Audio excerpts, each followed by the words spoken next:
الحمد لله نحمده ونستعينه ونستغفره ونؤمن به ونتوكل عليه ونعوذ بالله من شرور أنفسنا ومن سيئات أعمالنا من يهد الله فلا مضل له ومن يضلل فلا هادي له ونشهد أن لا إله إلا الله وحده لا شريك له ونشهد أن محمدا عبده ورسوله أما بعد فقد قال الله تعالى في القرآن العظيم والفرقان المجيد بعد أعوذ بالله من الشيطان الرجيم بسم الله الرحمن الرحيم تبارك الذي بيده الملك وهو على كل شيء قدير الذي خلق الموت والحياة ليبلوكم أيكم أحسن عملا وهو العزيز الغفور صدق الله العليم. عن أبي هريرة رضي الله عنه قال سألت النبي صلى الله عليه وسلم الدنيا سجن المؤمن وجنة الكافرين أو كما قال عليه الصلاة والسلام.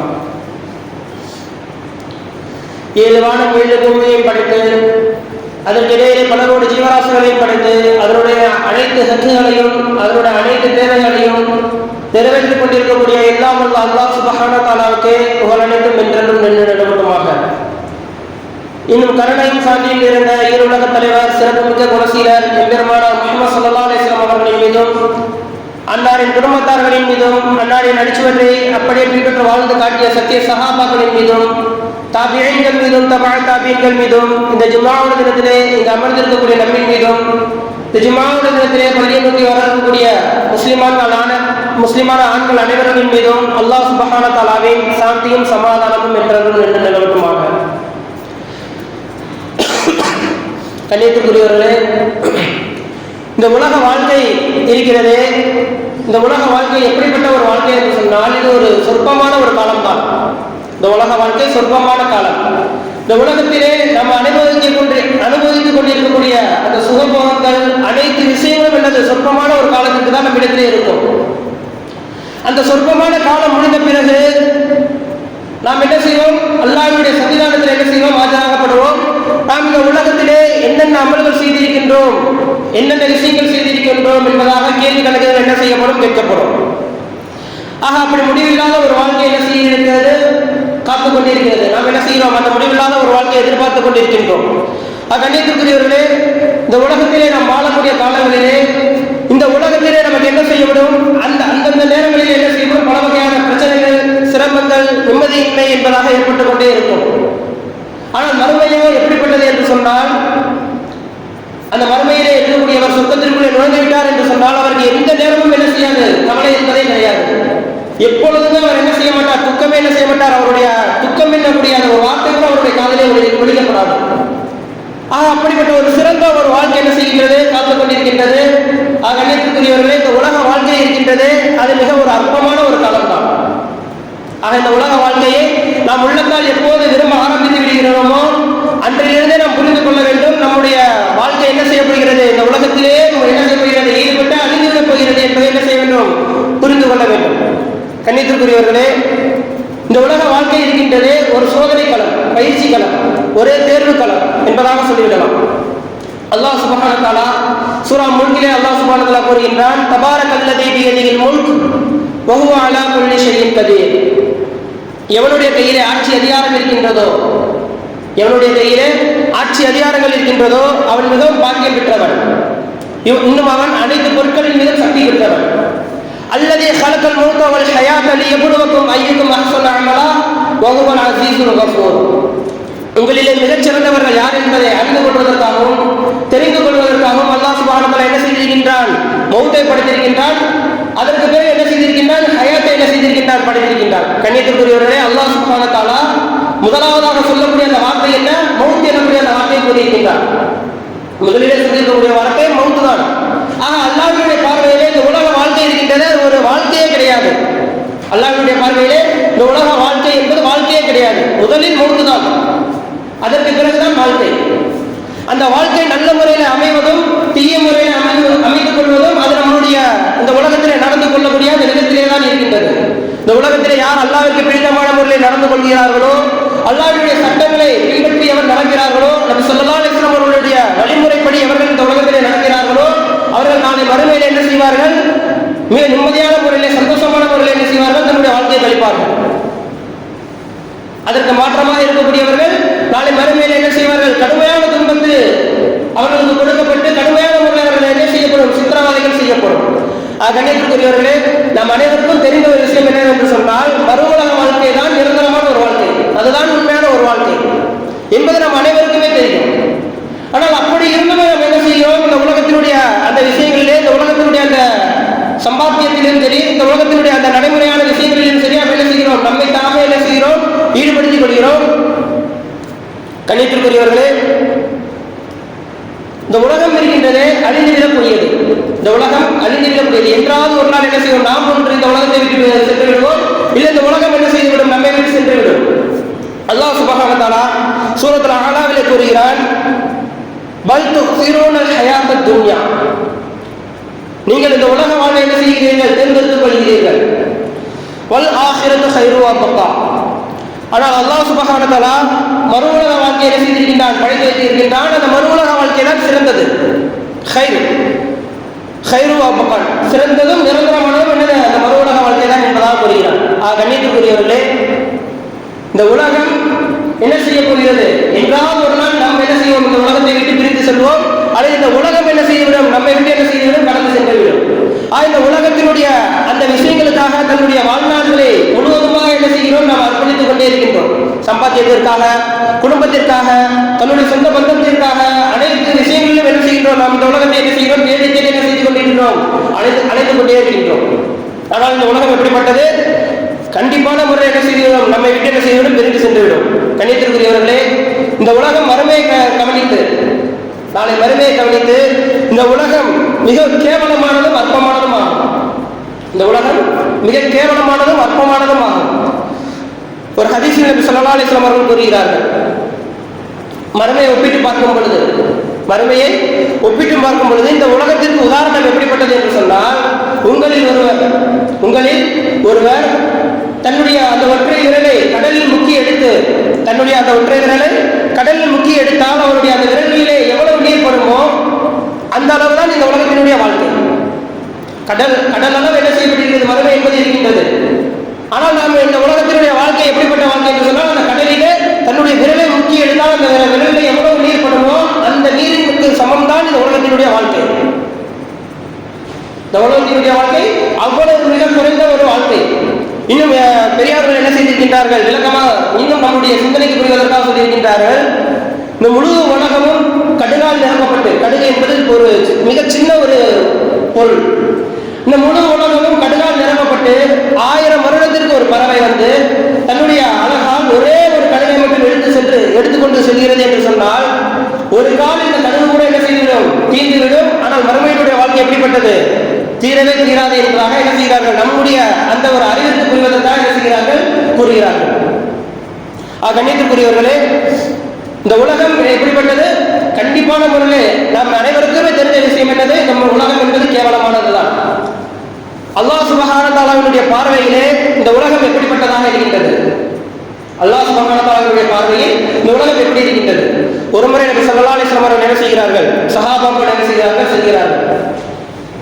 சஹாபாக்களோடு சென்று கொண்டிருக்கக்கூடிய அந்த தருணத்திலே வழியில் என்ன செய்கிறது? ஒரு செத்த ஆடு என்ன செய்கிறது? கிடைக்கிறது. வழியில ஒரு செத்த ஆடு என்ன செய்யுது? ஆடு வந்து செத்து போய் கிடக்குது. இந்த ஆடை பார்த்த நபி ஸல்லல்லாஹு அலைஹி வஸல்லம் என்ன செய்யறாங்க? சஹாபாக்களை கேட்கிறாங்க, உங்களை யாராச்சும் இந்த ஆடை காசு கொடுத்து வாங்குறதுக்கு நீங்க தயாரா இருக்கீங்களா? செத்து போன ஒரு ஆடை யாராச்சும் நீங்க காசு கொடுத்து வாங்குறதுக்கு தயாரா இருக்கிறீங்களா என்பதாக கேட்கும் பொழுது சஹாபாக்கள் சொல்றாங்க, யா ரசூலுல்லாஹ், இந்த செத்து போன ஆட்டுக்கு எப்படி மதிப்பு இருக்கும்? இந்த செத்து போன ஆடுக்கு எப்படி காசு கொடுத்து நாங்கள் வாங்குவோம்? இதுக்கு மதிப்பே கிடையாது, இதை எப்படி நாங்கள் காசு கொடுத்து வாங்குவோம் என்பதாக கேட்கும் பொழுது நபி அவர்கள் சொல்கிறார்கள், அதே போலதான் அல்லாஹ்வுடைய பார்வையில் இந்த உலகம் எப்படிப்பட்டது என்று சொன்னால், இந்த செத்த ஆட்டிற்கு கூட சமமில்லை என்பதாக சொல்றாங்க. செத்த ஆட்டிற்கு கூட இந்த உலகம் சமம் இல்லை. அவ்வளவு கேவலமானது அல்லாஹ்வுடைய பார்வையில் இந்த உலகம். அல்லாஹ் சுப்ஹானஹு வ தஆலா இந்த உலகத்தை படைச்சிருக்கு, என்ன செய்யறதுல ஒரு முறை அந்த உலகத்தை படைச்ச நேரத்தில் மட்டும் தான் அல்லாஹ் என்ன செஞ்சிருக்க? அந்த உலகத்தை பார்த்திருக்கிறான். அதற்கு பிறகு அல்லாஹ் தஆலா என்ன செய்யல? இந்த உலகத்தை திரும்பி கூட பார்க்கவே இல்லை. இன்னும் இந்த உலகம் எப்படிப்பட்டது என்று சொன்னால், கண்ணியத்துக்குரியவர்களே கொஞ்சம் விளங்கிக்கிறோம். ஆதம் நபி அவர்கள் இந்த உலகத்துக்கு அனுப்பப்பட்டதற்கான காரணம் என்ன அப்படிங்கிற கொஞ்சம் சிந்திச்சு பார்த்தோம்னாக்க, அதாவது அல்லாஹ்வுடைய கட்டளைக்கு மாற்றம் செஞ்சுட்டாங்க, அதெல்லாம் வேற. நம்மளுடைய அந்த ஒரு புரிதலுக்காக நான் ஒரு விஷயம் சொல்றேன். ஆதம் நபி அவர்களுக்கு அந்த சொர்க்கத்துக்குள்ள அந்த இருந்த தருணத்துல மலம் ஜலம் என்ன செஞ்சிருச்சு? வந்துருச்சு. மலம் ஜலம் வந்துருச்சு. சொர்க்கம் என்பது ஒரு புனிதமான ஒரு இடம். அந்த புனிதமான இடத்துல நஜீஸ் என்பது கிடையவே கிடையாது. நம்மளுடைய உடம்புல இருந்து வரக்கூடிய வேர்வை கூட என்ன செய்யும்? அந்த சொர்க்கத்துக்குள்ள கஸ்தூரியை போல இருக்கும். ஆனா ஆதம் அலைஹிஸ்ஸலாம் அவர்களுக்கு அந்த இடத்துல என்ன செஞ்சிருச்சு? மலம் ஜலம் வந்துருச்சு. அது நஜீஸ். அப்ப அல்லாஹ் தஆலா என்ன செய்யறான்? இந்த சொர்க்கம் என்பது புனிதமான ஒரு இடம். இங்க என்ன செய்யக்கூடாது? நஜீஸ் அசுத்தம் என்பது இருக்கவே கூடாது. அதனால நீங்க என்ன செய்யுங்க? இந்த உலகத்துக்கு போங்க, இந்த உலகத்துக்கு போங்க என்பதாக என்ன செய்யறா? அல்லாஹ் தஆலா தன்னுடைய அந்த சுய தேவையை போக்கிக் கொள்வதற்காக அந்த அசுத்தத்தை என்ன செய்யறது? இறக்கி வைப்பதற்காக வந்த இடம் தான் இந்த உலகம். கொஞ்சம் இப்ப யோசிச்சு பாருங்க. நம்ம பாத்ரூமுக்கு போய் உட்கார்றோம், பாத்ரூம்ல போய் உட்கார்றோம். நம்ம அந்த பாத்ரூம்குள்ளே என்ன செய்ய மாட்டோம்? நிரந்தரமா உட்கார்ந்துட மாட்டோம். அந்த பாத்ரூம்குள்ளே நான் நிம்மதியா இருக்கிறேன், எனக்கு இந்த இடமே போதும் என்பதாக நம்ம என்ன செய்ய மாட்டோம்? நினைக்க மாட்டோம். 5 நிமிஷம் பார்ப்போம், 10 நிமிஷம் பார்ப்போம், எப்படா இந்த இடத்த விட்டு எந்திரிச்சு போவோம் சொல்லி தான் என்ன செய்வோம்? நம்ம யோசிப்போம். அதே போலதான் இந்த உலகத்துல நம்ம இருக்கக்கூடிய காலங்கள் நம்மளுடைய சிந்தனை எப்படி இருக்கும்? எப்படா நம்ம இந்த உலகத்தை விட்டு போவோம்? அல்லாஹ்வுக்கு பிடித்தமான பொருள் எப்போ இந்த உலகத்தை விட்டு நம்ம பிரிவோம்? அல்லாஹ்வை நம்ம எப்போ சந்திக்க போறோம் என்பதாகவே நம்மளுடைய சிந்தனைகள் என்ன செய்ய வேண்டும்? இருக்க வேண்டும். அல்லாஹ்வை எப்போ சந்திக்க போறோம், அல்லாஹ்வை எப்போ பார்க்க போறோம் அப்படிங்கிற ஒரு சிந்தனை தான் என்ன செய்ய வேண்டும்? மூமின்களுக்கு என்ன செய்ய வேண்டும்? இருக்க வேண்டும். கண்ணியத்திற்குரியவர்களே, நபி ஸல்லல்லாஹு அலைஹி வஸல்லம் அவர்கள் கூறியதாக இப்னு உமர் ரலியல்லாஹு அன்ஹு அவர்கள் அறிவிக்கிறார்கள். நபி ஸல்லல்லாஹு அலைஹி வஸல்லம் அவர்கள் இவர்களுக்கு இப்னு உமர் ரலியல்லாஹு அன்ஹு அவர்களுக்கு ஒரு உபதேசம் செய்கிறார்கள். இப்னு உமரே, நீங்க என்ன செய்யுங்க? இந்த உலகத்துல வாழக்கூடிய காலத்துல ஒரு வழிபோக்கனை போல என்ன செய்யுங்க? ஒரு பிராணியை, ஒரு பயணியை போல என்ன செய்யுங்க? இந்த உலகத்துல வாழுங்க. ஒரு பயணியை போல என்ன செய்யுங்க? இந்த உலகத்துல வாழுங்க. இல்ல மனிதன் அல்லாத மற்ற மிருகங்கள் எப்படி இந்த உலகத்துல வாழுதோ அது போல என்ன செய்யுங்க? வாழுங்க. மற்ற பிராணிகளை போல என்ன செய்யுங்க? வாழுங்க. என்ன அப்படி என்ன இதுல என்ன சொல்ல வராங்க அப்படின்னு பார்க்கும் பொழுது, ஒரு வழிபோக்கர், ஒரு நம்ம இங்க இருந்து சென்னைக்கு போறோம், போற வழியில என்ன செய்யுது? நமக்கு ஏதாவது ஒரு தேவைக்காக என்ன செய்யணும்? இடையில வந்து இறங்குறோம். ஒரு பஸ் ஸ்டாப்ல என்ன செய்யணும்? நிற்கிறோம், பஸ்ஸுக்காக என்ன செஞ்சுட்டு இருக்கோம்? காத்து கொண்டு இருக்கிறோம். இப்போ அந்த பஸ் ஸ்டாப்ல அந்த காத்து கொண்டு இருக்கக்கூடிய அந்த நேரம் 5 நிமிஷமோ 10 நிமிஷமோ, அரை மணி நேரமோ, 1 மணி நேரமோ, அந்த ஒரு குறிப்பிட்ட டைம்ல என்ன செய்வோம்? அந்த பஸ் ஸ்டாப்ல என்ன செய்வோம்? காத்து கொண்டு இருப்போம். இப்போ ஒருத்தர் இப்படி என்றாரு, இந்த நம்ம என்ன செய்யறோம்? இந்த பஸ் ஸ்டாப்ல நம்ம காத்து கொண்டு இருக்கிறோமே, இந்த இடத்துல நம்ம என்ன செய்வோம்? ஒரு அழகான ஒரு மாளிகை கட்டுவோம். அந்த மாளிகைக்குள்ள நம்ம என்ன செய்வோம்? நிம்மதியான முறையில் இருப்போம், சந்தோஷமான முறையில் இருப்போம். அது நம்ம இந்த உலகத்துல இந்த இடத்துல நம்ம வாழ்றதுக்கு என்னென்னலாம் தேவையோ அது எல்லாத்தையும் அந்த இடத்துல கொண்டு போய் வைப்போம் என்பதாக நினைச்சாக்கா அவர் நம்ம என்ன சொல்லுவோம்? ஒரு 5 நிமிஷம் அந்த இடத்துல நிற்க போறாரு, பஸ் அடுத்த பஸ் வந்துருச்சுனாக்க என்ன செய்வார்? அந்த இடத்த விட்டு கிளம்பி போயிடுவாரு. ஆனா அந்த 5 நிமிஷம் 10 நிமிஷம் அந்த இடத்துல நிற்கக்கூடிய அந்த தருணத்துல அவர் யோசிக்கிறாரு, இந்த இடத்துல நமக்காக என்ன செய்யறோம்? ஒரு மிகப்பெரிய ஒரு உயர்ந்த ஒரு மாளிகை என்ன செய்வோம்? கட்டுவோம் அப்படின்னு நினைச்சாருனாக்கா அவர் நம்ம என்ன சொல்லுவோம்? கொஞ்சம் நம்மளே சிந்திச்சு பார்க்கணும். அதே போலதான் இந்த உலகத்துல நம்ம என்ன செஞ்சுட்டு இருக்கோம்? நினைச்சுக்கிட்டு இருக்கோம். இந்த உலகத்துல ஒரு பயணி எப்படி இருப்பாரோ அதே போல என்ன செய்யணும்? வாழ்ந்துட்டு செல்லணும். ஒரு மற்ற மனிதன் அல்லாத மற்ற பிராணிகளை யோசிச்சு பாருங்க, அது என்ன செய்யாது? எதையுமே சேர்த்து வைக்காது. அன்றைக்கு தேவைக்கு என்ன தேவையோ அது மட்டும் என்ன செய்யும்? அது என்ன செய்யும்? உழைச்சு கொள்ளும். பறவைகளை பாருங்க, பறவைகள் எந்த ஒரு பறவைகள் என்ன செய்யாது? மறுநாள் நமக்கு நாளைக்கு என்ன தேவையோ அதை வந்து என்ன செய்யாது? சேர்த்து வைக்காது. நாளைக்கு என்ன தேவையோ அதை சேர்த்து வைக்காது. ஆனா நம்ம மனிதர்கள் மட்டும் என்ன செய்யறோம்னாக்க, ஒரு வருடத்துக்கு அப்புறமா 10 வருஷத்துக்கு அப்புறமா நமக்கு என்ன தேவையோ அதை இன்னிலிருந்து நம்ம என்ன செய்யறோம்? சேர்த்து வைக்க ஆரம்பிக்கிறோம். அப்ப யோசிச்சு பாருங்க, இந்த உலகத்தின் மீது நமக்கு இருக்கக்கூடிய பிரியம் எப்படிப்பட்ட பிரியமாக இருக்குது. ஒரு முறை நபி ஸல்லல்லாஹு அலைஹி வஸல்லம் அவர்கள் சொல்லியிருக்கின்றார்கள், பாவத்தினுடைய ஆணிவேர் என்ன என்பதாக பார்க்கும் பொழுது அது உலக ஆசைதான். உலக ஆசைதான். நபி ஸல்லல்லாஹு அலைஹி வஸல்லம் அவர்கள் கூறியிருக்கிறார்கள், ஒருத்தர் தண்ணியில என்ன செய்யற? நடந்து போயிட்டு இருக்கிறார். தண்ணியில நடந்து போறாரு, தண்ணி கீழே கிடக்குது, அந்த தண்ணியில என்ன செய்யற? நடந்து போறாரு. அப்படி அவர் நடந்து போறப்ப அவருடைய காலில் தண்ணி படுமா படாதான்? தண்ணி படுமா படாதான்? தண்ணி கண்டிப்பா என்ன செய்ய வர்றது? தண்ணியில நடந்து போறப்ப காலில் கண்டிப்பா என்ன செய்யும்? தண்ணி பட்டு தான் தெரியும். அதே போலதான் ஒருத்தருடைய உள்ளத்துல உலகத்தினுடைய ஆசை வந்துருச்சுன்னு சொன்னாங்க, கண்டிப்பான பொருள் அவர் எப்படிப்பட்டவர்? பாவம் செய்யாமல் என்ன செய்ய மாட்டார்? தப்பிக்க மாட்டார். அவர் கண்டிப்பான பொருள் என்ன செய்வாரு? கண்டிப்பான பொருள் பாவம் செய்வார். இந்த உலகத்துல நடக்கக்கூடிய கொஞ்சம் பாவங்கள் எல்லாம் கொஞ்சம் யோசிச்சு பாருங்க. ஒருத்தர் திருடுறாரு. எதுக்காக அவர் திருடுறாரு? அவருடைய பார்வையில அந்த பணத்தினுடைய மதிப்பு மிக உயர்ந்ததாக இருக்கு. அவருடைய பார்வையில அந்த அவர் எதை திருடுறாரோ அதனுடைய மதிப்பு அது உயர்ந்ததாக இருக்குது. ஒருத்தர் மதம் அருந்துறாரு. எதுக்காக அவர் மதம் அருந்துறாரு? அவருடைய பார்வையில இந்த உலகத்துல அந்த மது என்பது என்ன செய்யுது? அவருக்கு மிக உயர்ந்ததாக இருக்குது, மிக கண்ணியம் வாய்ந்ததாக இருக்குது. அவருக்கு மிக விருப்பமானதாக இருக்குது. அதுதான் அவருக்கு வந்து இந்த உலகத்தினுடைய செல்வமாக இருக்குது. அதனாலதான் அவர் என்ன செய்யறார், அந்த பாவத்தை செய்யறாரு. அப்ப நம்ம செய்யக்கூடிய பாவங்கள், இந்த உலகத்துல நிகழ்ந்து கொண்டு இருக்கக்கூடிய பாவங்கள் கொஞ்சம் நம்ம வந்து என்ன செய்யறோம், கொஞ்சம் ஆய்வு செஞ்சு பார்த்தோம்னாக்க அதுக்கு பின்னாடி என்ன இருக்குது, இந்த உலகத்தினுடைய ஆசை, இந்த உலகத்தினுடைய மோகம் தான் என்ன செய்து இருக்குது, அந்த பாவத்தினுடைய காரணமாக இருக்கின்றது. கண்ணியத்திற்குரியவர்களே, நபி ஸல்லல்லாஹு அலைஹி வஸல்லம் அவர்கள் சஹாபாக்களை எப்பயுமே என்ன செய்வாங்கன்னாக்க அந்த உலகத்தினுடைய ஆசையை எடுத்து என்ன செய்வாங்க, தூரமாக்கி கொண்டே இருப்பாங்க. சஹாபாக்களுக்கு உலகத்தினுடைய ஆசை வந்துச்சுனாக்கா அவங்க என்ன செய்வாங்க, சரி செஞ்சு கொண்டே இருப்பாங்க. ஒரு முறை ஹஜ்ரத் அபூ உபைதா இப்னு பர்ரா ரலியல்லாஹு அன்ஹு அவங்க என்ன செய்யறாங்க, வரி பணத்தை வசூல் செஞ்சுட்டு வர்றதுக்காக என்ன செய்யறாங்கன்னாக்கா பஹ்ரைனுடைய நாட்டுக்கு என்ன செய்யறாங்க, அனுப்பிச்சிக்கிறாங்க. அந்த சஹாபி என்ன செய்யறாங்க, பஹ்ரைனுக்கு போறாங்க. அந்த முஸ்லிம்களுடைய வரி பணத்தை என்ன செய்யறாங்க, வசூல் பண்ணிட்டு வராங்க. என்ன செய்யறாங்க, வசூல் பண்ணிட்டு வராங்க. அவங்க வந்த செய்தி சஹாபாக்களுக்கு என்ன செஞ்சிருச்சு, தெரிஞ்சிருச்சு. இந்த அபூ உபைதா என்ன செஞ்சிட்டாரு, போய் வரி பணத்தை என்ன செஞ்சிட்டாரு, வசூல் பண்ணிட்டு வந்துட்டாரு. நம்ம இப்ப போனாக்க என்ன செய்வோம், நமக்கு வந்து ஏதாச்சும் கிடைக்கும் அப்படிங்கிறது என்ன செஞ்சாங்க, சஹாபாக்களுக்கு தெரிஞ்சிருச்சு.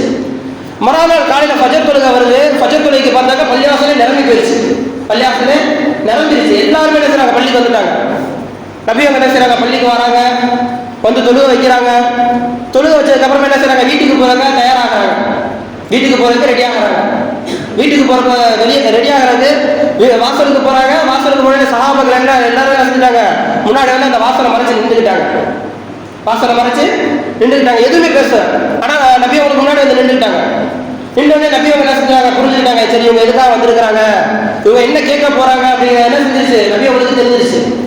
தெரிஞ்ச நபி அவங்களே என்ன செய்யறாங்க, முதல்ல கேள்வி கேட்கறாங்க. இங்க பாருங்கப்பா, அபூ உபைதா வரி பணத்தை வசூல் பண்ணிட்டு வந்துட்டாருன்ற விஷயம் உங்களுக்கு தெரியும்னு நான் நினைக்கிறேன் அப்படின்னு சொன்னோடனே சஹாபாக்கள் சொல்றாங்க, ஆமா யா ரசூலுல்லாஹ், எங்களுக்குலாம் தெரியும், அவர் வந்துட்டாருன்னு தெரியும். அதுக்காக நாங்க என்ன செஞ்சிருக்கோம், அவங்கள்ட்ட நீங்க ஏதாச்சும் கொடுப்பீங்க, அவர் வாங்கிட்டு வந்திருக்கக்கூடிய, அவர் வசூல் செஞ்சுட்டு வந்திருக்கக்கூடிய அந்த வரி பணத்துல இருந்து எங்களுக்கு ஏதாச்சும் என்ன செய்யுங்க, சாப்பிட்றதுக்காக கொடுப்பீங்க அப்படிங்கிறத எதிர்பார்த்து நாங்கள் என்ன செஞ்சிருக்கோம், வந்திருக்கிறோம் என்பதாக சொல்லுவாங்க.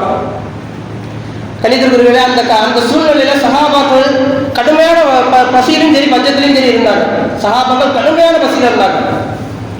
அந்த சூழ்நிலை என்ன செய்யறாங்க, வந்து நபியோட என்ன செய்யறாங்க, இந்த வரிபணத்துல இருந்து எங்களுக்கு ஏதாச்சும் கொடுப்பீங்கன்னு நம்பிக்கிறாங்க. என்ன செய்யறோம், வந்திருக்கிறோம் என்பதாக சொல்லும் பொழுது நபியோட என்ன செய்யறாங்க, அவங்களுக்கு ஒரு சுப செய்தி சொல்றாங்க. இங்க பாருங்கப்பா, உங்களுக்கு அபூ உபைதா கொண்டு வந்த வரிபணத்துல இருந்து, அவர் கொண்டு வந்திருக்கக்கூடிய பொருட்கள் இருந்து கண்டிப்பான முறையில் என்ன செய்ய உங்களுக்கு நான் கொடுப்பேன் ஒரு சுப செய்தி நீங்க என்ன செஞ்சுக்கங்க, பெற்றுக்கொள்ளுங்க, உங்களுக்கு கண்டிப்பா கொடுப்பேன் அப்படின்னு சொல்லிடுறாங்க.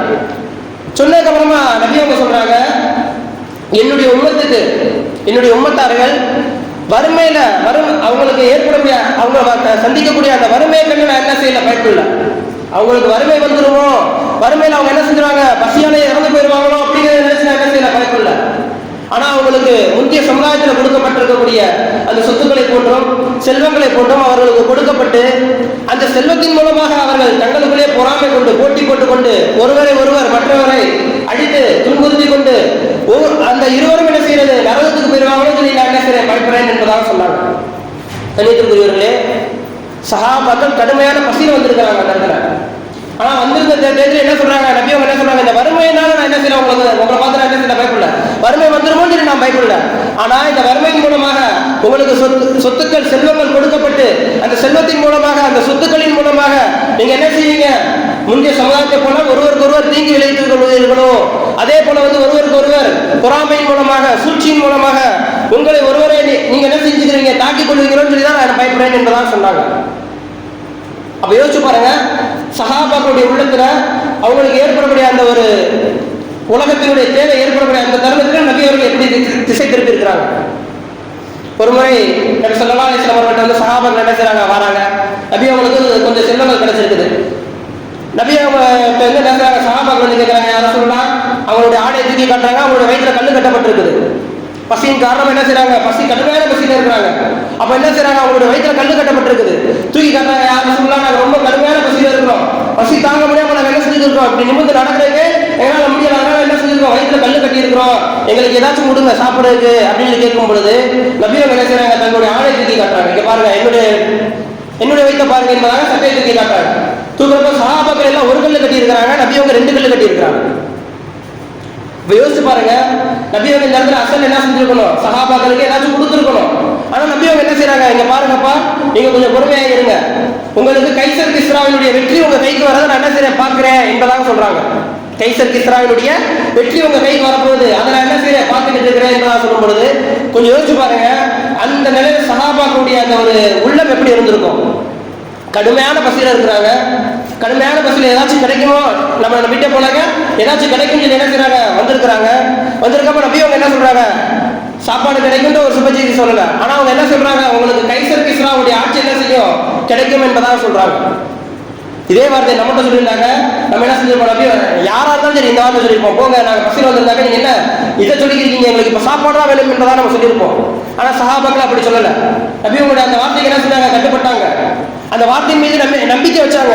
அதன் காரணமாக எப்படிப்பட்டது, சஹாபாக்களுடைய அந்த பிள்ளைகள் என்ன செஞ்சாங்க, தங்களுடைய காலில் அந்த மிகப்பெரிய கைசர் கிஸ்ரா என்னுடைய அந்த ஆட்சியினுடைய கிரீடத்தை என்ன செஞ்சாங்க, எட்டி மிதிச்சு விளாண்டாங்க. சரி, கைசர் கிஸ்ரானா என்ன, கைசர் கிஸ்ரானா என்ன, எதுக்கு அவங்களுக்கு இந்த அளவுக்கு பெருமையாக சொல்லியிருக்காங்க அப்படின்னு பார்க்கும் பொழுது, நம்மளுடைய இன்றைய காலகட்டத்தில் வச்சு பார்க்கும் பொழுது கைசர் என்பது அமெரிக்காவை போன்றதும் கிஸ்ரா என்பது ரஷ்யாவை போன்றதும் எவ்வளவு பெரிய வல்லரசு நாடு.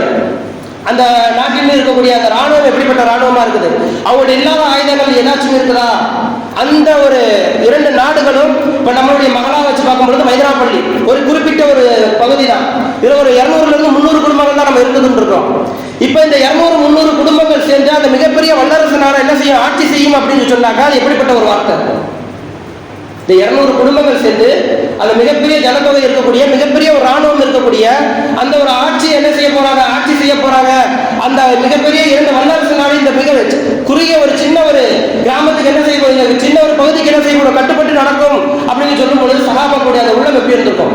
முதல்ல நம்மளுடைய உள்ளம் எப்படி இருக்குது, அவ்வளவு பெரிய நாடு நமக்கு கட்டுப்படுமா, நம்மளே என்ன செய்வோம், இதெல்லாம் நடக்கிற ஒரு காரியமாங்க அப்படின்னு நம்மளே என்ன செய்வோம் யோசிப்போம். ஆனா சஹாபாக்கள் என்ன செஞ்சாங்க, நபியோடைய வார்த்தை மீது முழு நம்பிக்கை வச்சாங்க. அதே மாதிரி அவங்களுக்கு என்ன செஞ்சு கட்டுப்பட்டுச்சு. அவங்க என்ன செஞ்சாங்க, கைசர் கிஸ்ராவுடைய வெற்றி என்ன செஞ்சாங்க, அனுபவிச்சாங்க. கண்ணியத்திற்குரியவர்களே, இந்த உலகத்துல நமக்கு நிரந்தரமானது, நமக்கு சொந்தமானது அப்படின்னு பார்க்கும் பொழுது நம்ம என்ன செஞ்சுருக்கோம், பல நபர்கள் என்ன செஞ்சுருக்கோம், இந்த வார்த்தையை சொல்லியிருக்கோம், நான் சம்பாதிச்சது இது என்னுடைய பொருள், இது என்னுடைய வீடு, இது என்னுடைய இடம், இது என்னுடைய எல்லாமே, இந்த கார் என்னுடையது, இந்த வாகனம் என்னுடையது என்பதாக சொல்லிக் கொண்டிருக்கிறோம். ஒரு மனுஷனுக்கு எது சொந்தம், நமக்கு எது சொந்தம் என்பதை பார்க்கும்பொழுது அதுவும் என்ன செய்யறாங்க, நபி அவங்க சொல்லியிருக்காங்க 3 விஷயங்கள் சொல்லியிருக்காங்க. அந்த 3 விஷயம் தான் என்ன செய்யப்பட்டிருக்குது, மனிதனுக்கு சொந்தமானது. ஒன்னாவது அவன் உண்டு கழித்த உணவு, சாப்பிட்டு முடிச்ச உணவு, அதுதான் அவனுக்கு சொந்தம். 2வது அவன் உடுத்தி போட்டு கிழிச்ச ஆடை. 3வதாக அவன் மறுமைக்காக நிரந்தரமாக அவனுக்கு கிடைக்கக்கூடிய அளவுக்கு செய்திருக்கக்கூடிய தர்மங்கள். இந்த 3 விஷயம் தான் மனிதனுக்கு என்ன செய்யுது, நிரந்தரமானது, அழிவில்லாதது, அதுதான் அவனுக்கு சொந்தமானது. கண்ணியத்திற்குரியவர்களே, இந்த உலக வாழ்க்கை இருக்கின்றது மிக அற்பமான ஒரு வாழ்க்கை. இந்த உலகத்திற்கு பின்னாடி நம்ம ஓடணும்னாக்க என்ன செஞ்சிருவோம், நம்ம மறுமை என்ன செஞ்சிருவோம், இறந்துருவோம். இதே மறுமையை நம்ம என்ன செஞ்சிருந்தோம், எதிர்பார்த்து மறுமையின் மீது நம்பிக்கை வச்சு மறுமைக்கு பின்னாடி மறுமையை எதிர்பார்த்து நம்ம ஓடிக்கொண்டு இருந்தோம்னாக்க கண்டிப்பான முறை அல்லாஹ் தாலா என்ன செய்வான், இந்த முழு உலகத்தையும் என்ன செய்வான், நமக்கு கட்டுப்பட வைப்பான். சஹாபாக்கள் என்ன செஞ்சாங்க, மறுமையை எடுத்துக்கொண்டாங்க, அல்லாஹ்வுடைய கட்டளை எடுத்துக்கொண்டாங்க. அதனால அவங்களுக்கு என்ன செய்யப்பட்டுச்சு, சிறிது காலம் அவங்களுடைய ஈமான என்ன செய்யப்பட்டுச்சு, பரிசோதனை செய்யப்பட்டுச்சு. அதற்கு பிறகு அவங்களுக்கு மிகப்பெரிய ஒரு ஆட்சி கிடைச்சிச்சு. ஆனா இன்றைய காலகட்டத்தில் நமக்கு சிறு சோதனை கிடைச்சாலும் நம்ம என்ன செஞ்சுட்டு இருக்கோம், உடனே அல்லாஹ் திட்ட ஆரம்பிச்சிடறோம். யா அல்லாஹ் உனக்கு கண்ணே தெரியலையா, நான் தான் உனக்கு கண்ணு தெரியலனா, வேற யாருமே உனக்கு கண்ணுக்கு தெரியலையா என்பதாக என்ன செய்யறோம், அல்லாஹ் படிச்சு பேச ஆரம்பிச்சிடறோம். இப்படி பேசிக்கிறதா நமக்கு எப்படி அல்லாஹ்வுடைய அந்த ரஹமத் நமக்கு கிடைக்கும். அல்லாஹ் ஒரு மூமின யாராச்சும் ஒரு நபரை பாதுகாக்கணும் அப்படின்னு நினைச்சிட்டானாக்க, யாராச்சும் ஒரு ஆளை காப்பாற்றணும், அவருக்கு சொர்க்கத்தை கொடுக்கணும் அப்படின்னு நாடிட்டானாக்க முதல்ல அவங்களுக்கு என்ன செய்வானாக்கா, உலகத்தினுடைய விஷயங்கள் என்ன செய்வான், தடை செய்வான். எப்படி நம்மெல்லாம் ஒரு நோயாளி ஒருத்தர் நோய்வாய்ப்பட்டிருக்கிறாரு, டாக்டர் சொல்றாரு இவர் தண்ணி படிச்சா, இவர் மேல தண்ணி படிச்சனாக்க அவருக்கு உயிருக்கே ஆபத்து வந்துடும் சொல்றப்ப நம்ம என்ன செய்வோம், அந்த நோயாளியின் மீது அந்த நோயாளி தண்ணியை தொடுறதை விட்டு நம்ம என்ன செய்வோம், பாதுகாப்போம். அதே போல அல்லாஹ் தஆலா யாரின் மீது பிரியம் வச்சிருக்கிறானோ அவர்கள் என்ன செய்வான், அந்த உலகத்தை விட்டு என்ன செய்வான், பாதுகாப்பான். அந்த உலகத்தினுடைய பொருட்களை விட்டு என்ன செய்வான், பாதுகாப்பான். கணித்திருக்கிறீர்களே, இந்த உலகத்தினுடைய விஷயங்கள்ல ஏதாச்சும் நமக்கு சிரமங்கள் ஏற்பட்டாலும் சரி, கஷ்டங்கள் ஏற்பட்டாலும் சரி, வசதியாக இருக்கக்கூடியவங்களுக்கு அந்த சொத்துக்களின் மூலமாக என்ன செய்யும், சிரமங்கள் கொடுக்கப்படும். வறுமையில் இருக்கக்கூடியவங்களுக்கு வறுமையின் மூலமாக என்ன செய்யும், சிரமங்கள் கொடுக்கப்படும். சில நபர்களுக்கு சொத்துக்களின் மூலமாக, சில நபர்களுக்கு பிள்ளைகளின் மூலமாக, சில நபர்களுக்கு தன்னுடைய அதாவது நிம்மதியின் மூலமாக, சில நபர்களுக்கு பிள்ளைகளின் மூலமாக, அதே போல சில நபர்களுக்கு என்ன செய்யப்படும், ஆரோக்கியத்தின் மூலமாக, சில நபர்களுக்கு நோயின் மூலமாக என்ன செய்யப்படும், சோதனைகள் கொடுக்கப்பட்டு கொண்டே இருக்கும். இந்த உலகத்துல நிம்மதியான நபர்னு சொல்லி யாருமே கிடையாது.